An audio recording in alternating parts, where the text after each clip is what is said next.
bad boy, being tough is like a strength in business. Yeah. But it's actually a very powerful weakness. Yeah. Right. Like easily exploited. Yeah. Oh, this is.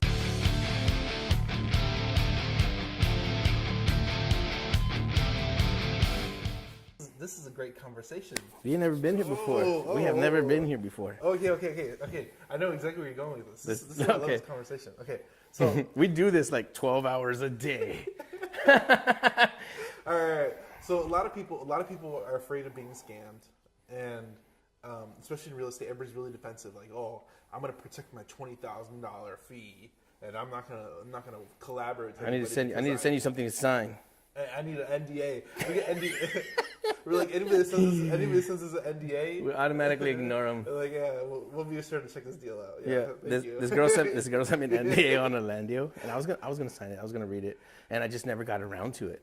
It was like day after day after day, weeks later. I'm like, man, hold down, forget it. Like, I don't want the deal.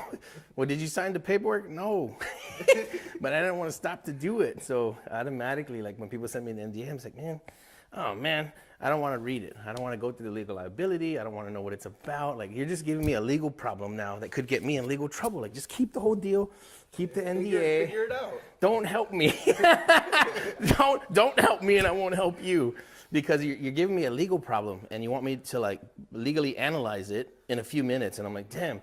Even if it's a 30-minute commitment, like, I don't want to dedicate 30 minutes to something, and then all of a sudden you send me a deal that's on the MLS plus 10%. Like, dang! That was a waste of time. It was very terrifying for you to do that to my 30 minutes. If we could any way to pay them back, I'd appreciate it. But have a nice day anyway.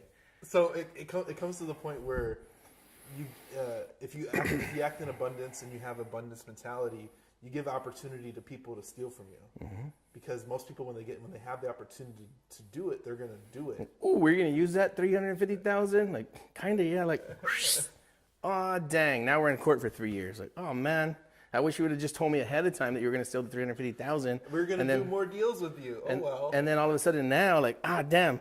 Okay, keep the $350,000. I gotta go buy a $2 million ranch real quick. So it's like that was a big suicide. Like It was very confusing, to say the least. And like, this isn't the first time it's happened. We had another guy. He got like $20,000. We sent him a lead. He made money on it. Didn't send any money our way. So it's just like another thing. Like, so look, here's the most dumbest thing you ever heard in real estate.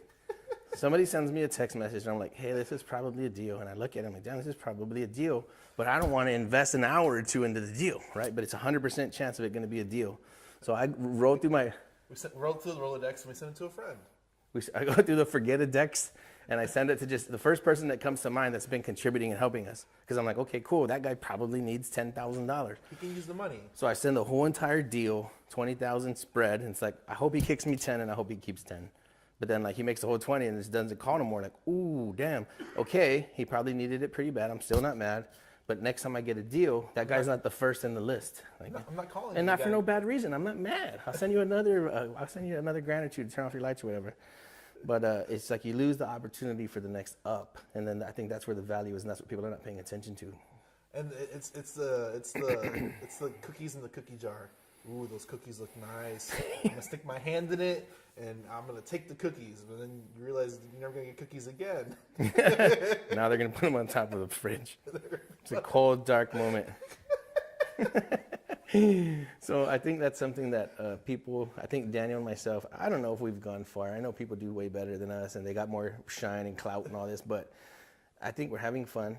It's fun. You know, we're making a little bit of impact in somebody's life somewhere, and that's a fun. We're having a lot of. The business is going pretty cool, and then we're able to practice daily manufactured happiness. If you haven't seen a manufactured happiness video, go to YouTube and type in Hive Mind, Daniel Anthony. What's it called? Manufactured happiness. It's called that? Yeah. Oh, damn. Manufactured happiness.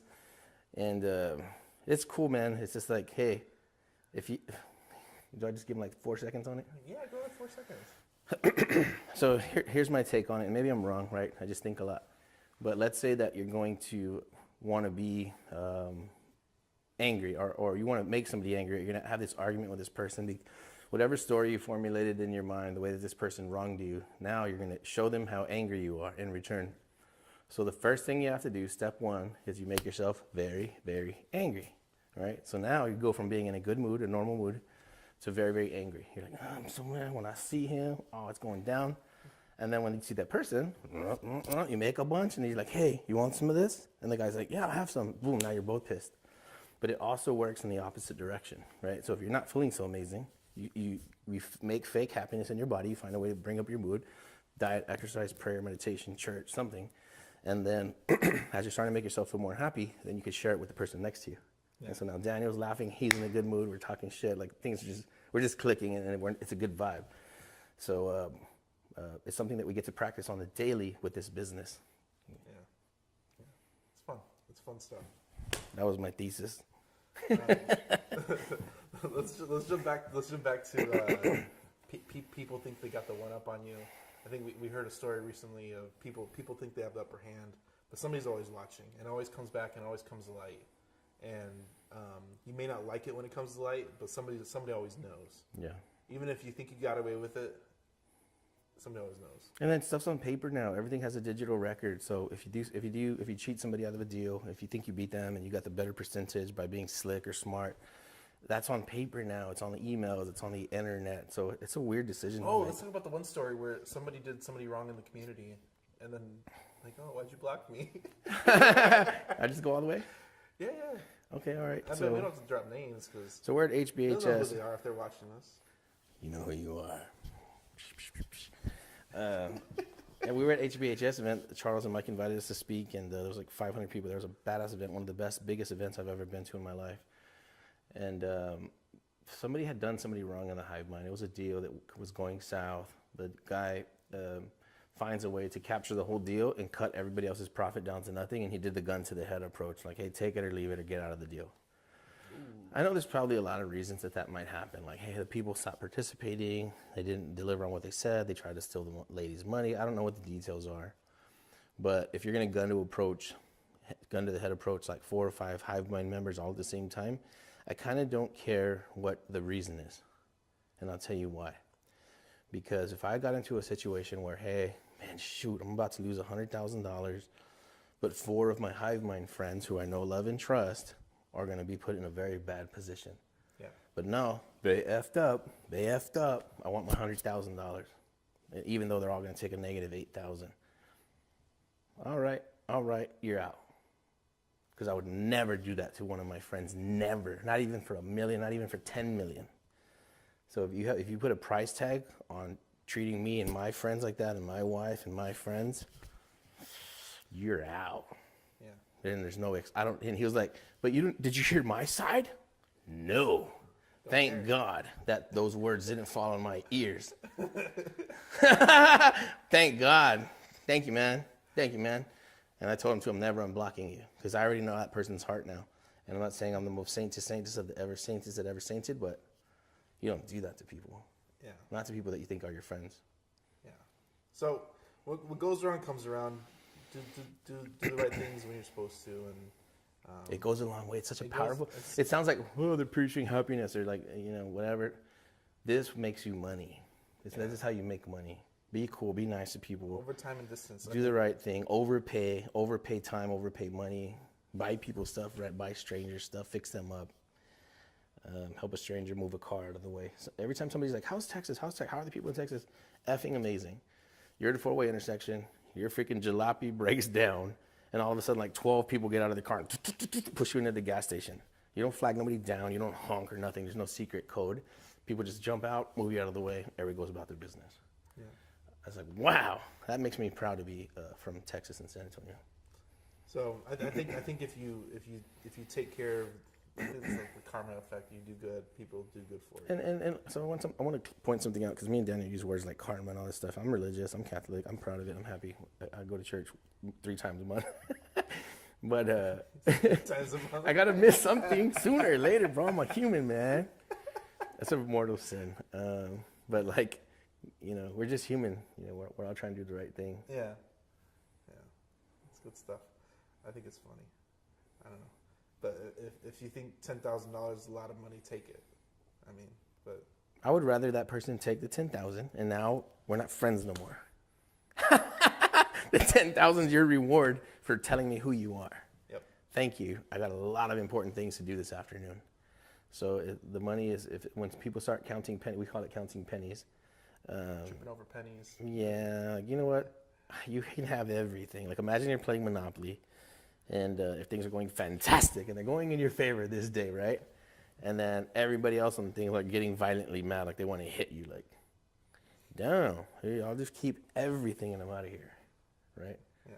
So if somebody's getting weird about money like that, then not that we don't need it, right? Because we need every penny we can get. We have a lot of friends and family that count on us, and we want to do some nonprofits and charities. But it's a weird way to be with what you would call your friends or your business partners. So I blocked more people last year than I probably blocked in my entire life on Facebook and their phone numbers. And I feel a lot more clear. I feel a lot more like happy. I feel a lot more calm.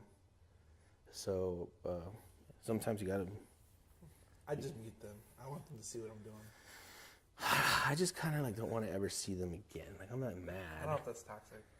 I don't know. I don't know what it is, but it's like if I could never see you again, that would make me feel 0.01 more fulfilled. For everybody here, what's really amazing about this business is that there's billions of people, and I just don't have to communicate with you. That's what I'm saying. Like, look, we love everybody. We help everybody. We give money to people we don't even know on the damn screen on the stage. Like, hey, this girl's like, I don't have enough money for Land Glide. I'm like, send her $10. I don't even know who she is. I don't know her first and last name. I don't know nothing. Here's $10. Get Land Glide, and then I can help you. And then we had a guy who's like, I think I got a deal. Run Ghost Ads. I don't have any money. Dude, I'll send you $15 right now. You want money? What's the question? So it's like, yeah, if people are willing to put in the work, then we're going to try to help them make it happen. Yeah. I have a realtor right now. I gave him ad spend to help me sell some property. You know what I mean? Like, it's because if not, what if we had to do that ourselves? We pay for it. We get the phone calls like, you're listing it. You talk to those people. So here's $1,000. You know, let me know when it runs out so I can fill it up again. And I would trust that guy has been with us for a long time, and he's always provided value. And he's never called me and said, hey, what am I getting? He just works and works and works. And so like I just feel guilty. Like here's some leads. Here's some listings on something that I could just sell by myself. Yeah. But we take care of our people, man, and it's fun. I feel very trusting. I feel calm, like nobody's going to steal a deal from me. So it's a pretty cool headspace to be in. That was Manufacturing Happiness. We talk about how when you create happiness for yourself, you can then share it with others the same way that if you wanted to create anger for yourself, then share it with others. That's two opposite sides of the spectrum. So it's a cool